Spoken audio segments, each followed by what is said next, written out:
Голомт банк хадгаламжтай аялал аянаа 3 дахь жилдээ зохион байгуулж байна. За тэгвэл энэхүү аяны 1-р ээлжийн азтнууд өнөөдөр шагналаа гартаа авлаа. 6 сараас дээш хугацаатай иргэдийн төгрөгийн хадгаламж шинээр нээсэн. За мөн орлого хийж хугацаа сунгасан Голомт банкны харилцагч бүрд сухлааны эрх олгож байгаамаа.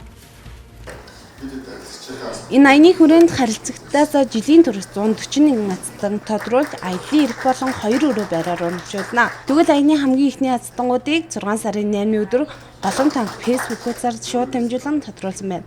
100 мянга орчим харилцагтаас энэхүү 20 хадгаламжийн эрх болон 5 сая төгрөгийн аяллаа эрхээ гартаа авлаа. Багаас л харилцагч тий. Ээжээр данс нийлгэлт харилцагч болж эхэлсэн.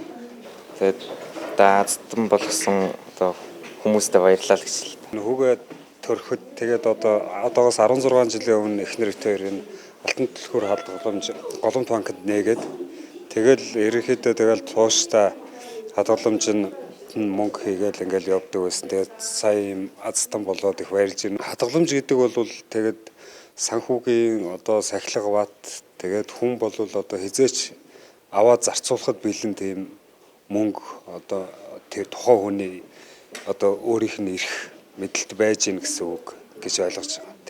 Голомт банк харилцагчдынхаа санхүүгийн дархлааг нэмэгдүүлэх, хуримтлуулах зуршлыг урамшуулах зорилгоор хадгаламжтай аялал сухлаат аяныг 2024 оноос эхлэн 3 дахь жилдээ амжилттай санаачлан хэрэгжүүлж байна. За бид энэ хугацаанд нийтдээ 130 гаруй азтныг бол хосоор нь ойрхон орнууд, Азийн орнууд болон Парисын олимпик үзэсгэлэхээр бол тус шагнаа урамшуулсан байгаа. За харин 2026 онд бол хуримтлуулах зуршилтай харилцагчдын маань төлөв нэмэгцээр байгаа тул энэ онд 4 сарын 1-ээс эхлэн он тусдал шагналын сангаа нэмэгдүүлэн илүү далаацтайгаар бол хэрэгжүүлэхээр төлөвлөсөн байна. Жил бүр хуримтлалыг дадал болгож байгаа харилцагчдын тоо нэмэгцээр байна. Иймээс Голомт банкны хамт олон энэ удаа шагналын сангаа нэмэгдүүлж 2 өрөө байрны супер шагналын эзнийг тодруулахаар болжээ. Энэ шагналын эзнийг оны эзээр тодруулах юм мөн сар бүр аяллаа эрх хадгаламжийн эрхээ азтангуудаа үргэлжлүүлэн тодруулах тул идэвхтэй оролцохыг уриаллаа.